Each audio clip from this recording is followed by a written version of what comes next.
Hello, writers! I am so excited to bring you the next author in our Author Insight series, the authors of Silenced No More. Today, I am so excited to be joined by Doreen Marie. Doreen, welcome! Thank you, Megan. I'm so happy to be here. I've been very much looking forward to this since we discussed it last. Yeah, me three. So we're going to talk about your chapter in Silence No More and your author journey, because I know this is not the first book that you have been in. And I want to ground people, though, and get started with more about you and your passion. What is your big passion in this life? What just lights you up? So truly the thing that lights me up most is helping people, which can get, you can go down the drain of people pleasing in this environment. So I have to really keep it in check and make sure that the way that I'm doing that is that I'm serving them as well, not just helping them and, the whole feed of it, teach somebody to cook, you feed them for life, give them, you cook for them and you feed them for a day, basically. Yeah, So you cook for them, you get a 40-year-old who lives in your basement and exactly. Right, exactly. So if you're stranded somewhere and you call me at 3 a.m, it might take me 10 minutes to wake up, but I'm coming to help you. And that's just what I do. So I was able to find a way to blend that in with what I do for a living and create kind of a niche for myself, which I think is kind of unique. It's an evolution. It's always evolving and improving as I go, but I do really enjoy it. Nice. Do you want to talk about your work at all? Yeah, so basically I'm a freelance accountant. My favorite part of that is bookkeeping services. That is what I love. And my goal with everybody that I meet and interact with to assist them is to take the pieces of their life off of their plate, giving them more time to do the things that they love, while I am the person in the background putting it all together and making it easy for them to know their financial position, see their reports, be a liaison between them and their accountant if that's required. So that's what I do in the world. That's a really beautiful example of, I love the way you frame this, making sure you're not just helping, but serving. Because, maybe for some business owners, it's not always enjoyable to get into the numbers. And I know personally in my business, there was a lot of time where I just wanted to keep my head in the sand. And so when we think about helping people, sometimes we're enabling them, right? And in your role as a human and in your role as helping people with their books, you're not letting them just be in that head in the sand moment. You're like, I'm going to do something that's truly of service for you, which is to help you see, and then also truly of service by saying, I'll handle this so you can do other things. But that's that distinction between helping versus serving. I feel like that framing, you're blowing my mind with it, because I was raised, my parents call it, they're like, we're Bob, bend over backwards. They're the people who were like, oh, you need your whole house repainted? We'll be there and we'll do it, even if it means taking away from their health or well-being or, their other things that they wanted to show up for.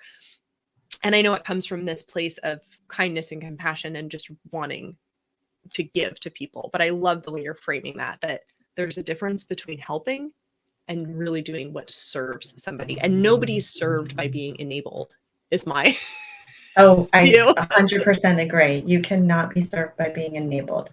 That just is it's not helping anyone in the long run. Yeah. So, what a juicy way to start. So now let's move into your journey as a writer. Tell us, have you always been writing? Is it something that you came to, at a certain point in your life? Tell us about your journey first with writing and then your journey to becoming a published author. So, writing for me is something I've always truly enjoyed and loved. And I sought out reasons to write it through school by taking, classes specifically about compositions, writing short stories. I did a lot of journaling as a teenager as well, but not so much as an adult. I kind of go through phases with journaling because sometimes I just feel overwhelmed by the process because I'm doing so much all day long, and then I'm reflecting on it and writing about it, and I just want to go to sleep. But but like, I've I always lived had this. I don't need to narrate it. Yeah. exactly. But there are things that when I need to process, what I want to do is journal on them because that's how I reflect back to myself and, get to sit in it. So I know there's some of the authors that you've spoken, but it's always been a passion of mine, just not something I thought I'd have time or space to do. And this part of my life, I thought it would be later in my life. So when I had the opportunity and was invited to share my story in a chapter in a book, I really decided that I needed to jump on it because what a great opportunity to dip your toe in the water and see how it feels and what it looks like. So Silence No More, is my second chapter that I've written because I did also participate in Nourished. People are, right, what was it? Wisdom from Leaders Living in Flow and Fulfillment. I always got that. That's a tongue tire for me. So I was really lit up to do that. And that chapter was about a piece of my story, of my life that I've always wanted to tell. I was this 9-year-old girl living this experience. And from that moment on, I said, I would tell myself, you need to tell this story. You need to tell this story. And I had the opportunity to do that in Nourished. And while I was writing that chapter, I got a very clear call to write the chapter that I wrote in Silence No More, which was on a topic I never thought I would write about, which was my experience with infertility. Ooh. Oh, there are so many juicy nuggets in this. So firstly, your like experience of going, at some point I'm going to write, but I feel like it's going to be way later out, and then opportunity comes. So crashing down. Yeah, but I love that. Hello, people are saying hello in the chat.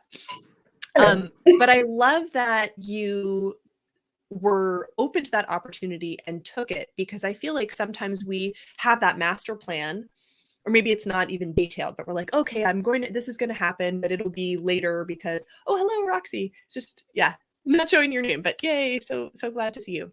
Thanks for tuning in. Like, we have that idea and we think it's going to come here, and it can close us off to seeing when the opportunity actually arises. So that first, like, learning, I just want to, remind people of as they're watching, is look around and be open to what are the opportunities. Maybe there's something right under your nose that is going to make it easier, instead of thinking, oh, well, I'm going to write my whole book, but it has to be later out because I need to set aside all this time. Like, what if you could contribute a chapter? What if you could contribute a poem, an essay? Looking for that. And then the fact that as you were writing your first chapter, your next chapter came to you. And I find this is so often the case, that we need to be in that writing mode in order for those really deep ideas to flow to us. So when you say yes to those opportunities, it's also saying yes to future opportunities, if that makes sense. It does make sense. And because I'm sorry, the moment that I got full into Nourished, I was like, I feel like I could do this for a long time. It's really, really lights my soul. Really does.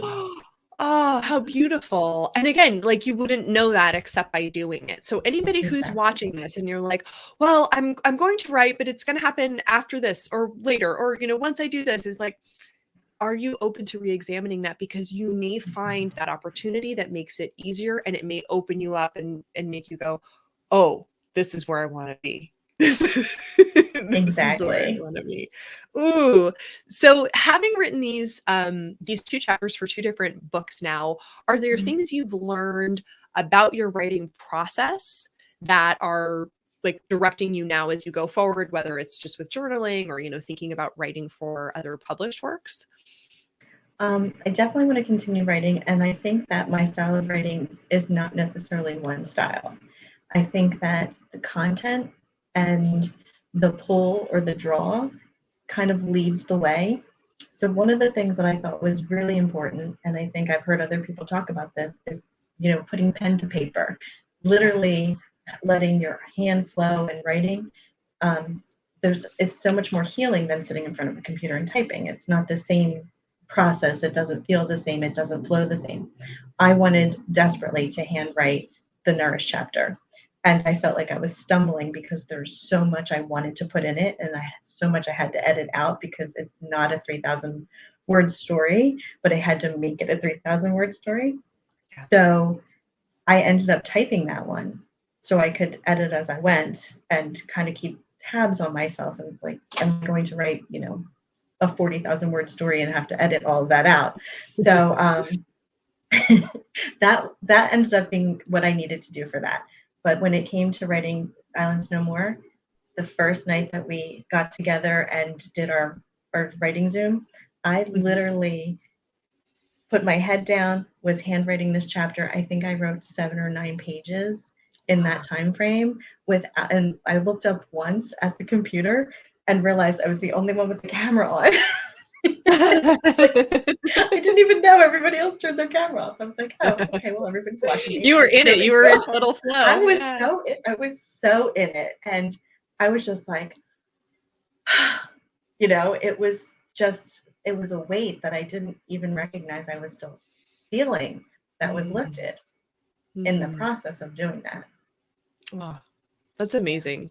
I love that you shared that, and it highlights that our process doesn't need to be the same for different projects. And sometimes we mess ourselves up and we sabotage ourselves unintentionally because we're like, okay, this is the way that worked. I'm going to just do that same thing. And a different story wants to come out in a different way. Yes. And also just, to put that out there to people, lean into what is your most comfortable mode. For me, it is typing because I can type so much faster than I can write. And if I write it by hand, I can't keep up and I get frustrated. And then I literally can't read it back because my penmanship is so poor. And typing, I'm like, I'm in it. But a lot of people associate being at their computer with work. And they feel like, oh, this is, where I go to work. If you're somebody who has tried handwriting and it hasn't worked for you, but when you sit at your laptop, it feels like work, you might just try moving your laptop. Go to the kitchen table instead of being at your desk, go to a coffee shop, like change that location, make those physical changes. Talking it out, going for a walk and recording in your phone, that might be a really powerful modality for you. But do what's friendly to your brain and do, what that particular project or story is calling you to. Yes, permission is granted to rewrite your own process. Absolutely. I agree. And every time you write, the process can look different. It doesn't have to match every single time. You just need to sit in the moment and go with what you're feeling and what you need from this experience. Yes, what you need from this experience. And this is beautiful. I want to share this comment with you that somebody wrote. What a beautiful experience writing has been for you of your own self-initiation. I'm so happy you listened to your nudge and allowed your first chapter to open the door for this very holy and needed chapter. Oh, beautiful. And what you just said was like, what's needed. So how has writing these chapters changed you? Like, do you view yourself differently now that you are a published author, now that you've been through these writing experiences? I do. I do feel like I've dove in deeper to my soul. And I feel like I'm learning things about myself I'm not sure that I knew before, and I can't even pinpoint what one of them is, but it's definitely a process of growth, no matter what you're writing about. And it's definitely humbling also. So one of the things that when I wrote Nourished, it was really hard to let it go. Like putting it on paper and having it ready was beautiful. And I sat in front of my computer with all of the things in the email ready to go, going, I can't send this yet. Like to literally, you're saying to submit for the manuscript. Yes. Wow. It was so hard to push that send button, and then I was like, "This is a monumental moment," and I literally videotaped myself pushing send because I was like, "This is a monumental moment," because that is the moment of there's no turning back. There are people who are gonna read this story, and there are people who may not agree with you or may not like it, and there are people who are gonna resonate with it, and I've just had an impact on in a multitude of like, I'm not gonna know them all. Yeah. And that's the beauty of writing a book is that it doesn't have to be that personal interaction, and people you'll never meet can be inspired, and you don't have to have the face-to-face conversation with everybody. In a strange way, it's easier to share more intimate, challenging parts of our story in a book because the experiences of us writing it is like it's very held and safe, especially in this container, this cohort of amazing women all supporting one another, being supported by our publisher. And then we don't have to see like the reactions on people's faces when they read or be there awkwardly having the conversation of like, you did what now? Yeah, exactly. Yeah, there's that. Yeah. I mean, my mother was a key component in the Nourished chapter, and it did take her a little while to read it. And her reaction, which didn't surprise me so much, was, "Why did you feel the need to tell this story to the world?" And I was like, "I've always felt the need to tell this story to the world." Sure, I don't sure. know why. It's just always been there. Right. So if I had watched her with that, that would have been not as fun. Yeah, I want to just really highlight that because I talk to so many writers who have a big story that feels so important to them. They want to share it, and they even have a knowing, they have an intuition that other people would really benefit from reading this. They're like, I know I'm not the only one to ever have struggled with X, or I know I'm not the only one to ever have overcome Y.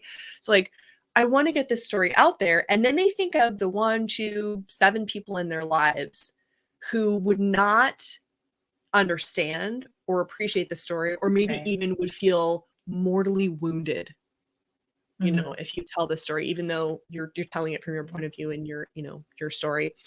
Right. Um, Your own experience. yeah, and that freedom to just say like I'm putting it out there, and then maybe even create some boundaries, like if so and so wants to talk to me about my story, I'm just going to be like, thank you so much for reading. Anyway, have you seen the new Avengers movie?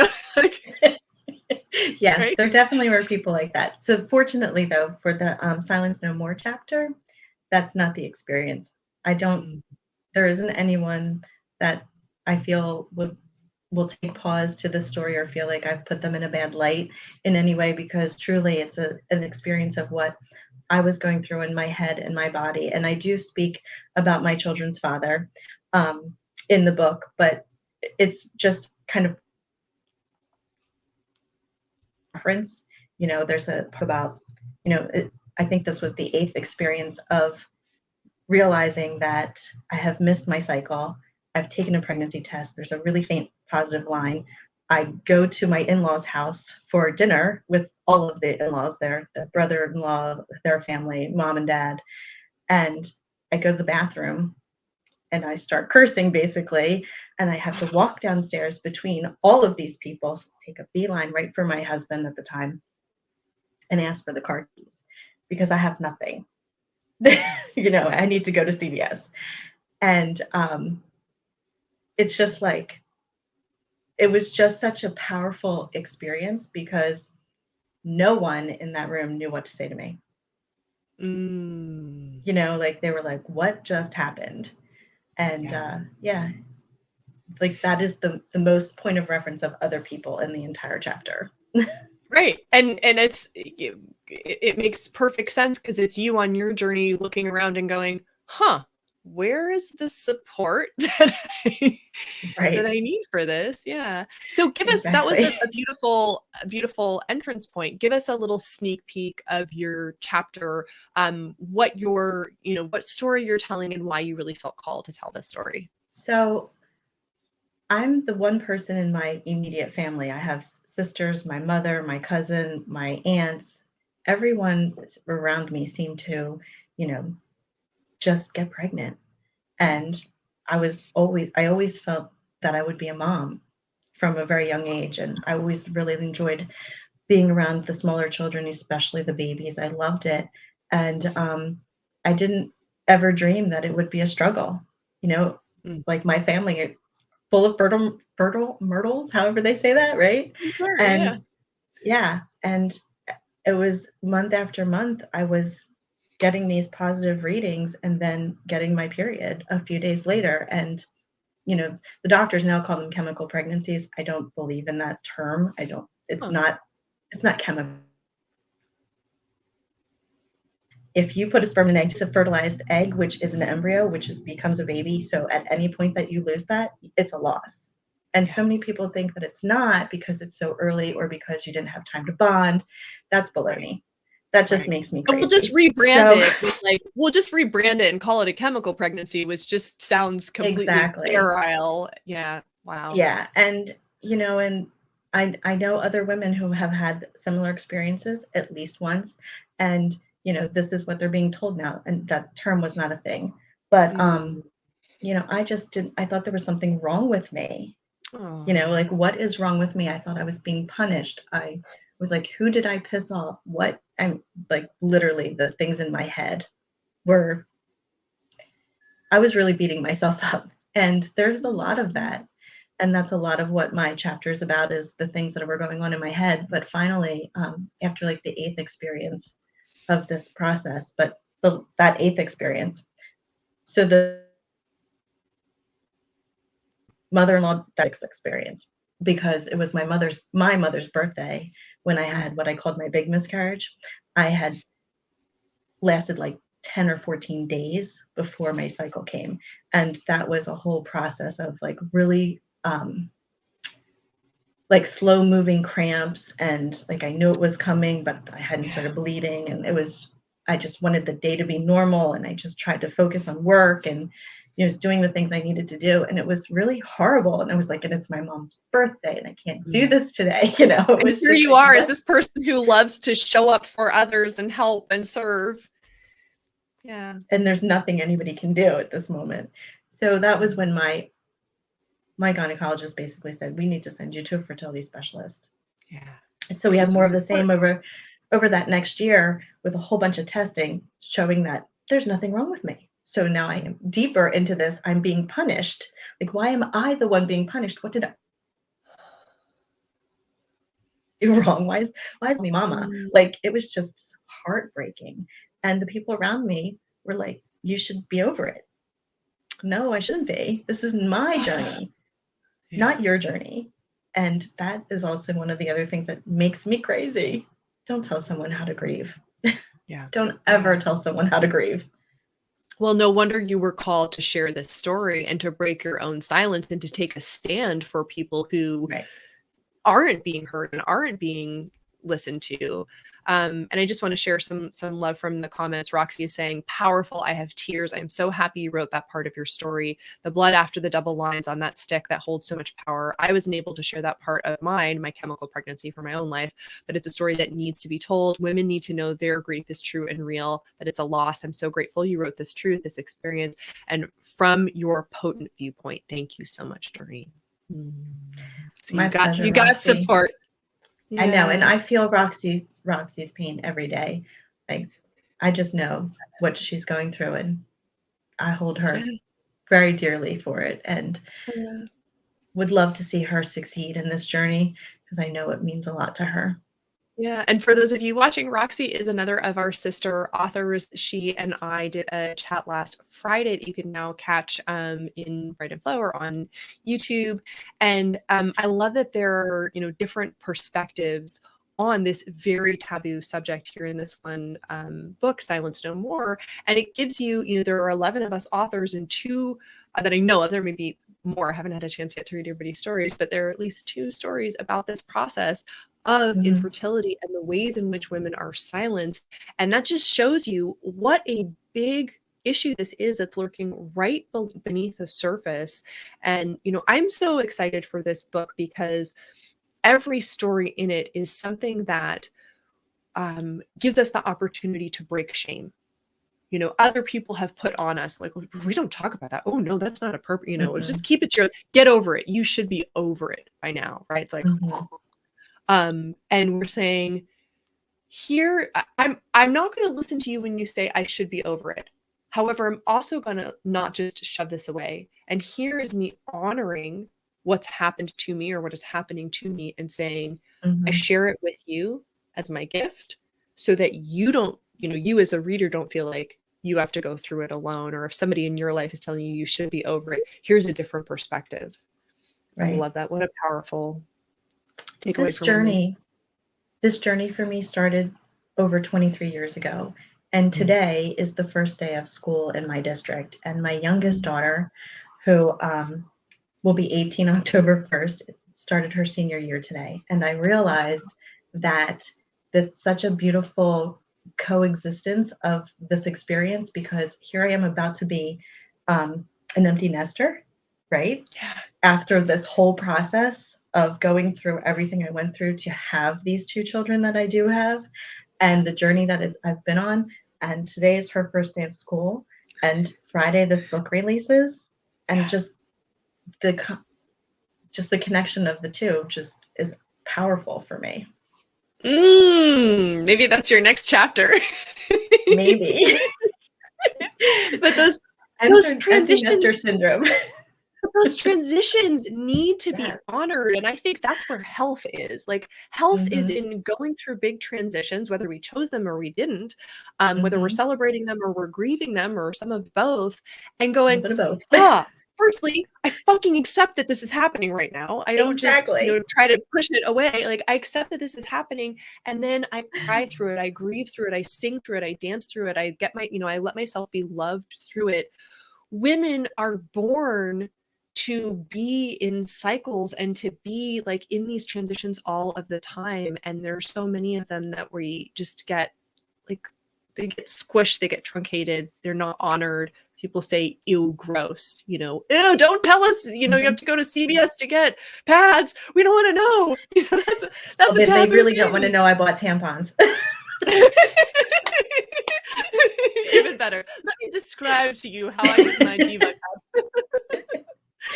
Diva cups were not a thing back then. Oh, I know. I was just trying to let's take it even one more level of people would not want to know. But the power we have in breaking our silence and sharing this book is saying, firstly, here's what it looks like to heal. You don't always have to have it together, right? Here's what it looks like to go into these messy parts and then to heal through them and to still have, grief or loss, and it's okay. It's part of life. And then also here's our invitation to other people to break whatever silence you're holding on to. Exactly. So the book launches on Friday, September 9th. It will be 99 cents in the Kindle version. We really ask of you, if you want to get this book, to grab it on Friday when it launches, because just the way the algorithms work, the more people who get it on release day, the more visible it becomes. And with this book, we are also supporting a great cause. All the proceeds from this book are going to the Coalition for the Abolition of Slavery and Trafficking, which is a nonprofit based in LA that works to end human trafficking. So you can support them with your purchase of the book. And Doreen, I just would love to ask as a final question, any thoughts, tips, advice, wisdom for somebody who is wanting to write their story, feeling called to do it, and is in that place of like, it feels kind of scare-sighting? What are your thoughts for them? My thoughts are, answer the call. Whatever it is, if someone is tapping on your shoulder, don't wait for the brick wall in front of you. Just answer the call and go live in the flow of it. Like I said about both of the chapters, they were so different, such different experiences for me, and I had to manage them differently. So just answer it. Don't be afraid. Honor your soul. Honor your soul. I want that on a t-shirt. That's so beautiful. Thank you. Well, for everybody watching, if you want to stay in touch with Doreen, learn more about her work as an accountant, helping take things off your plate so you can enjoy your life more, or if you want to grab her book Nourished, go ahead and hit her up on Facebook is a good way to find her. And we hope you will be celebrating with us on Friday for When Silence No More launches by downloading your version. Thank you so much for joining us, everybody. Take care. Have a good one.